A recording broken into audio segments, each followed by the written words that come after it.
By now, we've all heard about the super hyper sellers real estate market that we've been in really since I think a little bit before COVID even started.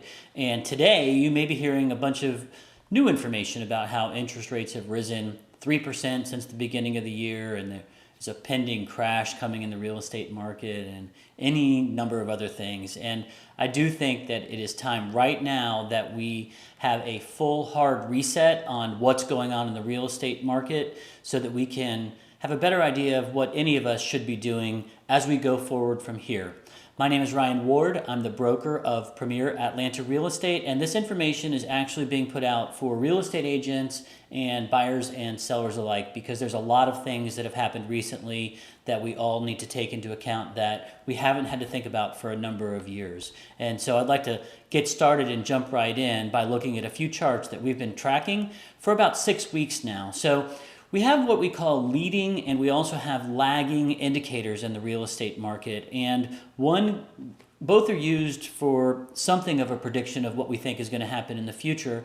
However, the lagging indicators only tell us what's happened in the past, and the leading indicators, as the name sounds like, kind of give us a little bit of a better idea of the pulse of the real estate market as it is right now, or at least in the most recent measurable time frame. So back about 6 weeks ago, I started tracking a number of the North Metro Atlanta real estate markets: Alpharetta, Roswell, Cumming, East Cobb, Milton, and Sandy Springs. And I've been keeping up with inventory in each of those cities, the number of price reductions, the number of pending sales, and the number of active listings related to the number of pending sales. And every week in every one of those cities, on every one of those charts, they all show trend lines of a market that has been slowing. And so for us, measuring this data on a weekly basis, we've been wondering at what point will we reach sort of a tipping point where we can no longer call it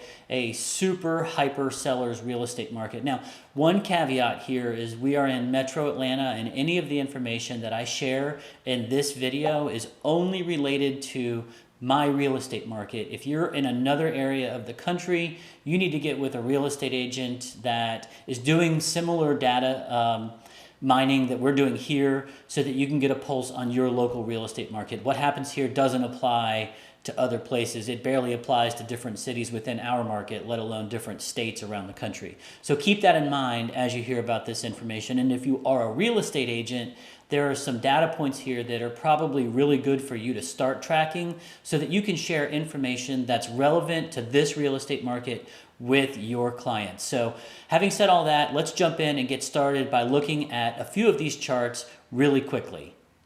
Okay, so here are 4 charts showing Alpharetta. You can see that every week, basically, there's a trend line that we really should follow on here, with active listings that have continued to rise, and the pending sales haven't really dropped off yet, but you can see how many more price reductions we're seeing in Alpharetta, which is probably one of the most sought after markets anywhere in Metro Atlanta. And then of course you can see a big dip in the active to pending ratio. If we compare that to another one of the really hot real estate markets, I think maybe the hottest real estate market that we've seen anywhere in Metro Atlanta is the Cumming real estate market, and you can see how dramatically things have changed in that market. Look specifically here at this chart that we're showing, that where you can see the number of the increase in the number of reduced prices on listings. And you know what that tells us right away is that people put their house on the market, and the buyers that were in the market for whatever reason didn't see those homes to be priced correctly for their condition and location. So they didn't sell an opening weekend. And you know what happens when you put your house on the market and it doesn't sell? Well, the first thing that you do is you lower the price. So that's one of the leading indicators that there are some changes happening in the real estate market.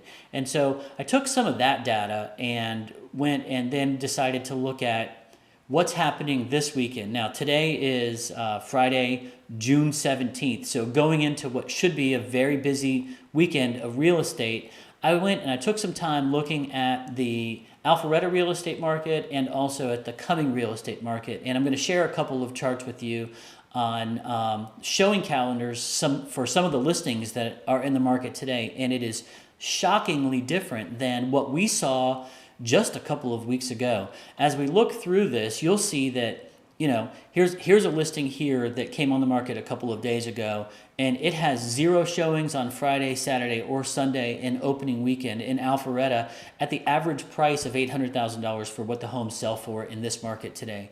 Here's another listing here in Alpharetta that you can see that has 1 showing on it, and here's another listing that has no showings on it. And if I move from Alpharetta and then go to that other super hot real estate market of Cumming and look at some properties in the West Forsyth County or West Forsyth High School District, which is considered to be one of the more sought after areas within Cumming. And this is a price point that is also very common in Cumming now, $500,000 to $800,000. And you start looking at the showing activity on this weekend that's coming up on these new listings. Look, here's one that has no showings. Here's another one that has no showings. Here's another one that has no showings. So if I would have pulled these same showing calendar appointment scheduling apps just a couple of weekends on listings that came on the market, 2 weeks ago at the same price point in these areas, listings that came on the market on Wednesday and Thursday, by now on Friday morning, or it's Friday lunchtime here when I'm filming this and showing you these screenshots. All of Friday would have been booked. All of Saturday would have been booked, and half of Sunday would have been booked on virtually every one of these showings. So the change is dramatic, and it's happened, and there's probably no going back to the way that it was for the past year or year and a half. And so that begs the question, what does it mean for buyers, and what does it mean for sellers? Well, I guess there's always, 2 sides to every coin. Me as a real estate broker, as I coach the real estate agents within our brokerage or any of those who ask me, or when I talk to buyers and sellers, there's always opportunity for somebody, okay? And so for buyers in this market right now, I would say that if you've been in this market for the past 6 months trying to find a house, stay with it. I know interest rates have risen, but you're going to be getting more options to pick from, and the contracts that will win on these houses now are going to have many more buyer protection contingencies in them than we previously have been seeing. Whereas maybe a month ago, we would list a house for $550,000 and it might sell for $700,000 with no inspection period, no financing contingency, and no appraisal contingency, and some sort of appraisal gap coverage of $50,000 or $100,000 in the event that the property didn't appraise. Well, all of a sudden, the seller's request for what they want for terms of the offers has completely changed.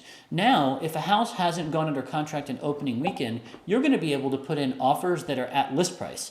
You're going to be able to put in offers that have financing contingencies and due diligence periods long enough for you to get it inspected and negotiate repairs. So if you are a buyer in this market, yes, the interest rates are a little bit higher. One thing that I want you to remember, if you are renting, you're always paying 100% interest. If you buy a house, you're going to be fixed at a payment and an interest rate that's never going to change as long as you own the home. So it's got a lot more predictability in it. You're going to be paying down principal balance every single month. Generally speaking, you're going to be building equity in that property, and you're going to have something that you own and everything that goes along with that. So if you are a buyer in this market, I think that there this is still a great time to buy. And if we look at a national level, I think we're still 2 million homes short of where we should be based on buyer activity. So there's a long way to go before we start thinking about prices beginning to drop or a market crash. There's really nothing to indicate market crash is coming. I've been saying this for 3 years now. Had you listened to me 3 years ago, you'd have been very happy if you'd have purchased then. I don't see anything that changes that advice right now. You just have to understand what your goals are and what's going on in your hyper-local specific real estate market. Now, if you are a seller and you're getting ready to put your house on the market, or you're thinking about putting your house on the market, some of the things that you may have heard as recently as a couple of weeks ago about what's going to happen when you list your house probably are going to change. So there's going to be a whole new conversation you're going to have with your real estate agent. You're probably not going to get 60 days of temporary occupancy anymore. You're probably going to have to give an inspection period for your buyers. These are all normal things. And Speaking of normal things, before we get too far, I'd like to jump back to the interest rate conversation. So here's a chart for you to look at with interest rates going back some 40 years. And what you'll see is that what we've had over the past 10 years or so has been what is abnormal. And interest rates at 5 and 6% are what we really should have been expecting all along. So while the gravy train may be over, there's nothing abnormal about this real estate market whatsoever. It's healthy, it's a little bit more balanced for buyers and for sellers, and there's opportunity for anybody. And I will tell you this, when the market crashed last time and prices dropped 25%, we could still get multiple offers on properties if the property was marketed correctly by the real estate agent and it was also priced for its condition and its location. And that's not going to change going forward. It's probably more incumbent upon you as a seller now to work with a real estate agent who absolutely understands what's happening statistically in the real estate market so that they can give you a better idea of what you need to do based on your goals.